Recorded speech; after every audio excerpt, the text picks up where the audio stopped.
हम कौन सा चैप्टर पढ़ रहे हैं? हम पढ़ रहे हैं रंगा's मैरिज, रंगा की शादी के बारे में। पर पहले भाग में तो लेखक ने अभी तक इस शादी का कोई जिक्र ही नहीं किया है। हो सकता है इस भाग में करें। चलो करते हैं इस भाग की शुरुआत। We have some mango trees in our village। तो लेखक अभी भी अपने गांव के बारे में ही बता रहा है। और वो क्या बता रहा है? वो बता रहा है कि उसके गांव में क्या है, कुछ मैंगो ट्रीज है, आम के पेड़ हैं। Come visit us and I will give you a raw mango from one of them. आप हमें आके क्या करें? विजिट करें, यानी हमसे मिलने आए तो मैं आपको क्या दूंगा? एक उन्हीं आम के पेड़ों से लिया हुआ कच्चा आम, रॉ मैंगो, रॉ यानी कि कच्चा, तो कच्चा आम दूंगा। डू नॉट ईट इट, उसको खाना मत। जस्ट टेक अ बाइट, केवल उसका एक बाइट लेना। The sourness is sure to go straight to your brahmarandhra.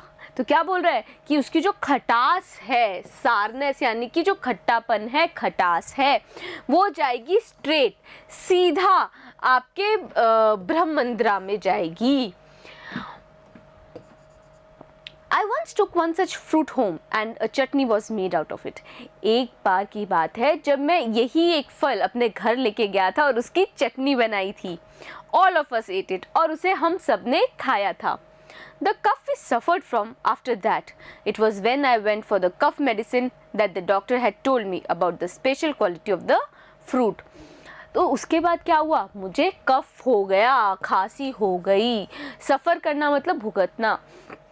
तो मैं क्या भुगत रहा था? उस चटनी को खाने के बाद, उस कच्चे आम की चटनी खाने के बाद कफ से मैं परेशान था।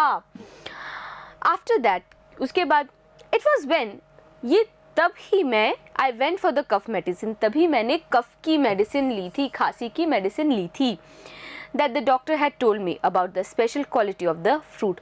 और तब जब मैं उस मेडिसिन को लेने गया था डॉक्टर के पास, मेडिसिन यानी कि दवाई, उस दवाई को जब मैं लेने गया था डॉक्टर के पास, तब उस डॉक्टर ने मुझे बताया स्पेशल यानी कि खास क्वालिटी, गुण के बारे में उस फ्रूट के, उसी फल के। कौन सा फल? वो मैंगो का कच्चा आम, वही। Just as the mango is special, so is everything else around our village। तो जिस तरीके से आम हमारे लिए क्या है? बहुत खास है, उसी तरीके से हमारे गांव की हर चीज़ क्या है? बहुत खास है। We have a creeper growing in the ever so fine water of the village pond। हमारा जो विलेज पॉन्ड है, गांव का क्या है, जो तालाब है, वहाँ पर एक क्रीपर, एक लता बढ़ रही है। Its flowers are a feast to behold। उसके जो फूल हैं वो क्या है? बिल्कुल एक बहुत खूबसूरत फूल है, जो कि ऐसा लगता है कि भाई हाथ में ले लो। Get 2 leaves from the creeper when you go to the pond for your bath। तो जब उस तालाब में आप नहाने जाए तो उस क्रीपर की, उस लता की 2 पत्तियाँ तोड़ ले। And you will not have to worry about not having leaves on to which serve the afternoon meal। और अगर आपने वो दोनों पत्ते ले लिए तो आपको वरी नहीं करना पड़ेगा, चिंता नहीं करनी पड़ेगी कि आपके पास कोई पत्ते तो है ही नहीं दोपहर के खाने के लिए। अब ये दोपहर के खाने के लिए पत्तों की क्या आवश्यकता है? देखिए, मैसूर की बात जहाँ हो रही है, कर्नाटक की जो बात है, वहाँ पे क्या होता है? खाना थालियों में नहीं परोसा जाता, खाना परोसा जाता है बनाना लीव्स के ऊपर। बनाना यानी केले के जो पत्ते होते हैं उसके ऊपर। तो क्या बोल रहा है कि भाई अगर आपने उस लता से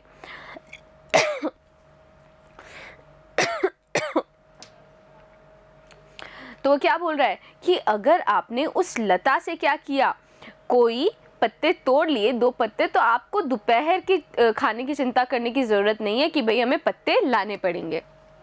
You will say I am rambling। अब आप कहेंगे कि मैं रैम्बल कर रहा हूँ। रैम्बल कर रहा हूँ मतलब बोलते बोलते इधर उधर भटक रहा हूँ, मुद्दे की बात नहीं कर रहा। It is always like that when the subject of a village comes up। ये हर बार ही होता है जब भी हमारे गाँव की कोई बात होती है तो। But enough, पर बस। If anyone of you would like to visit us, drop me a line। अगर आप में से कोई भी हमारे गांव आना चाहता है तो भाई मुझे क्या कर दो? एक बात इशारा कर दो। I will let you know where होशाली is and what things are like here। मैं आपको बता दूंगा कि होशाली कहाँ है और यहाँ पे चीज़ें किस तरह की हैं। The best way of getting to know a place is to visit it। Don't you agree? तो जो सबसे अच्छा तरीका है किसी जगह को जानने का वो है वहाँ पे जाके क्या करना, विजिट करना, वहाँ पे जाके उसको देखना। Don't you agree? क्या इस बात से आप अग्री नहीं करते? क्या आप इस बात से सहमत नहीं हैं? अग्री का मतलब क्या होता है? सहमत होना। What I am going to tell you is something that happened 10 years ago. तो जो मैं आपको बताने वाला हूँ वो हुआ था 10 साल पहले। We did not have many people who knew English then. हम इतने लोगों को नहीं जानते थे जो कि इंग्लिश जानते हों।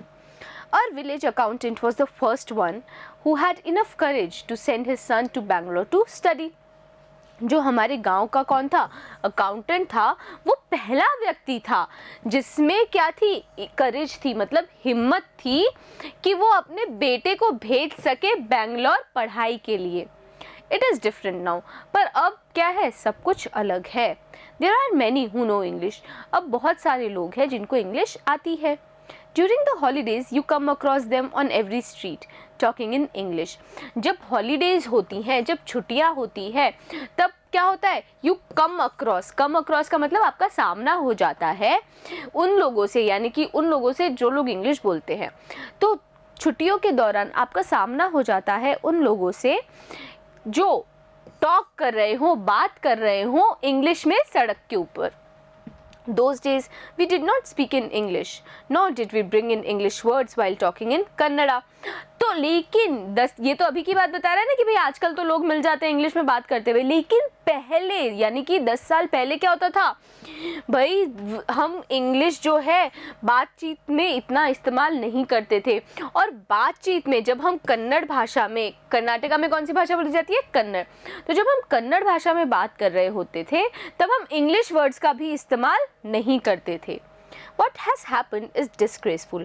तो जो अब ये हुआ है वो क्या है, डिसग्रेसफुल है, शर्मनाक है। और क्या हुआ है भाई, आजकल इंग्लिश लोग इतना ज़्यादा बोलने लग गए हैं, अपनी मातृभाषा में बात करते हैं तो भी इंग्लिश के शब्द इंक्लूड कर देते हैं। बिलीव मी, मेरा यकीन करो। The other day I was in Rama Rao's house when they bought a bundle of firewood. तो पहले दिन एक किस्सा बता रहा है, एक वाक्या बता रहा है कि भाई उस दिन मैं रामा राव के घर पर था जब वो लेके आए एक बंडल, एक गठरी, किसकी, फायरवुड की। फायरवुड यानी कि जो आग जलाने के लिए काम आती है वो लकड़ी। रामा राव सन केम आउट टू पे फॉर इट। तो रामा राव का जो बेटा था वो बाहर आया उसके पैसे देने के लिए। He asked the price. She said. उसने पूछा कि भाई कितना दाम है, प्राइस पूछी भाई उसने, प्राइस नहीं है बच्चों, ये क्या है, price. The boy told her he did not have any change and asked her to come the next morning. तो क्या बोला उस लड़के ने कि भाई मेरे पास छुट्टे नहीं है, चेंज नहीं है का मतलब क्या है, छुट्टे नहीं है, तो आप अगली सुबह आ जाइएगा। The poor woman did not understand the English word change and went away muttering to herself. वो जो गरीब औरत थी, वो जो बेचारी औरत थी, यहाँ पे पुअर का मतलब क्या है, या गरीब औरत, बेचारी औरत। तो जो बेचारी औरत थी उसको समझ नहीं आया इंग्लिश का शब्द चेंज यानी कि छुट्टा, ये जो शब्द है वो समझ नहीं आया। तो वो चली गई मटरिंग करते हुए, मतलब खुद ही खुद बड़बड़ाते हुए चली गई। I too did not know. मुझे खुद को नहीं पता था इसका मतलब। Later when I went to Ranga's house and asked him, I understood what it meant. तो बाद में जब मैं रंगा के घर गया और उससे पूछा तब मुझे समझ आया कि उसका मतलब क्या है। तो हुआ क्या, देखिए रंगा के बारे में तो हमें पता चल गई कि हाँ भाई रंगा एक व्यक्ति है जो कि क्या है, इंग्लिश बोलता है ना। वो कन्नड़ में भी क्या करता है, इंग्लिश शब्दों को इस्तेमाल कर लेता है। लेकिन शुरुआत में तो अभी भी क्या कर रहा था लेखक, इधर उधर की बातें कर रहा था। अब आने वाली है खास मुद्दे की बात, लेकिन कब पढ़ेंगे हम उसे, हम पढ़ेंगे अगले वीडियो में। बने रहिएगा मेरे साथ, मिलते हैं अगले वीडियो में।